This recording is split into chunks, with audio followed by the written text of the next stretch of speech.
So let me just share this one again. Can I start my presentation, ma'am? Hello? Yeah, we're hearing you. Are you hearing us? Yeah, sure. Go ahead. Okay. Good afternoon. Actually, my presentation title is Representation Theory of Neutrosophic G-submodules.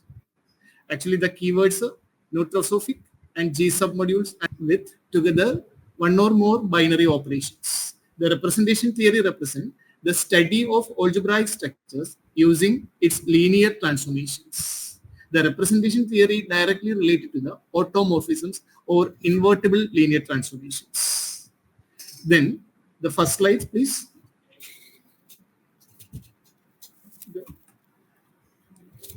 Slide, please. Next slide, please. Next. Okay, then next one. Okay. First I am going to the first structure, that is G module. G module is an action of a group on a vector space. For example, some of the best example is the fourth root of unity with the complex plane. Then I'm going to the linear representation of G. Let G be a group, V be a vector space or a field F. A linear representation of G of V is a homomorphism T from G to GL of V, where GL of V represent the general linear group of V. Then neutrosophication of this G submodule. That is, I consider a G module, that is MB a G module, over a field F. Then I represent a neutrosophic set A, which have three components T, I, and F in M, such that the conditions are T A of Ax plus B is greater than or equal to meet of T A of X and comma T A of Y. I A is same, and F A of Ax plus By less than or equal to maximum of F A of X comma F A of Y. The second condition, T A of G of M greater than or equal to T A of M, I A of G M greater than or equal to I A M, F A of G M less than or equal to F A of M for all G belongs to G, M belongs to. Okay, thank you. Neutrosophic G module representation, that is we studied the current topic. Let T from M to GL of V be a G module homomorphism, where M and V are G submodules over K. Let A and B are neutrosophic G submodules of M and T of M respectively. Then T is called neutrosophic G module representation if T is neutrosophic G module homomorphism of A onto B, that is T of A is equal to B. The components are T, ITA and FTA. It is defined as T of A, T of X equal to maximum of T A of Z, where Z belongs to T inverse of Tx, and ITA of T of X and FTA of X as defined as follows. Please move to the next slide. That is the first standard definition, that is a restriction map in representation theory.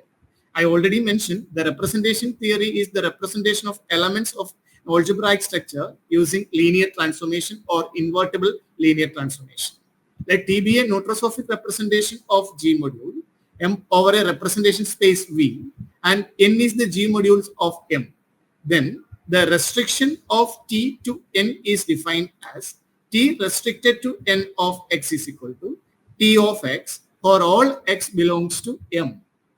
That is the first theorem. If T is a neutrosophic representation of G modules M over a representation space V and N is the G submodule of M, then T restriction to N is neutrosophic representation of N, where N is the G submodule of M.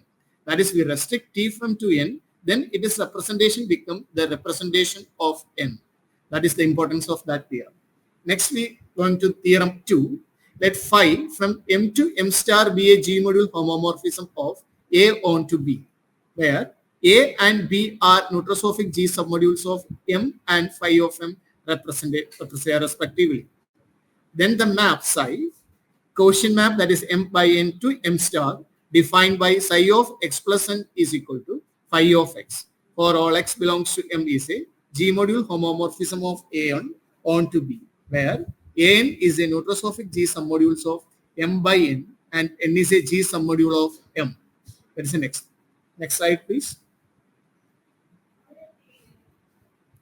The fundamental theorem of G-module Neutrosophic representation. This is one of the key results in this case. The fundamental theorem of representation can be used in the case of Neutrosophic G-module domain. Let G be a group and M and V be G-modules over K. Let T from M to GL of V be a G-module Neutrosophic representation of A onto B, where A and B are Neutrosophic G-submodules of M and T of M respectively.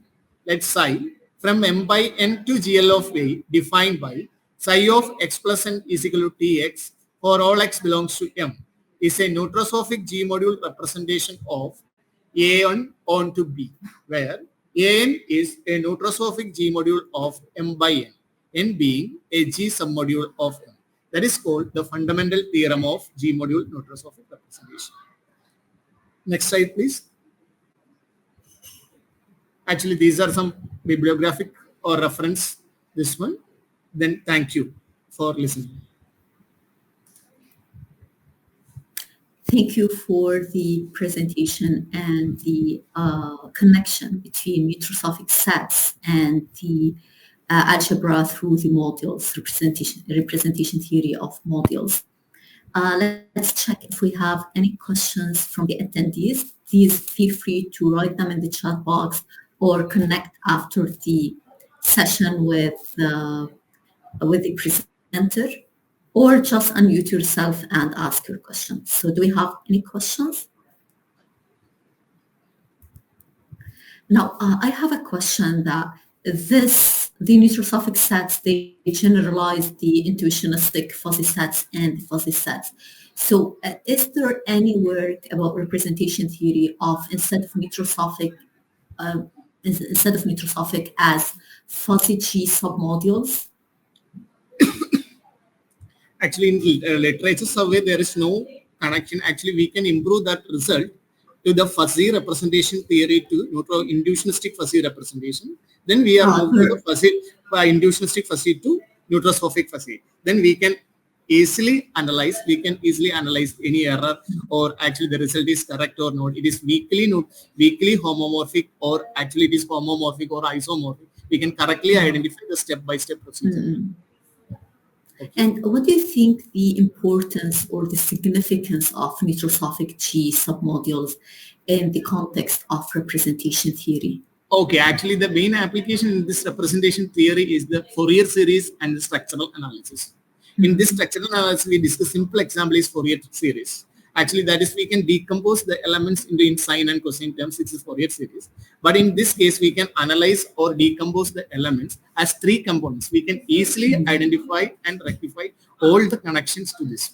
That is, a structural analysis is the main application, is a representation theory. That is, in representation theory, we represent all the elements as a linear transformation. That is, from V to a general linear group. Then it is very simple connection for that. Okay, thank you so much. If we don't have any questions from the attendees, we can move to the next presentation. So we kindly ask the authors that they were asked with us to unmute themselves to check if everything is okay, and we can go ahead with their presentation.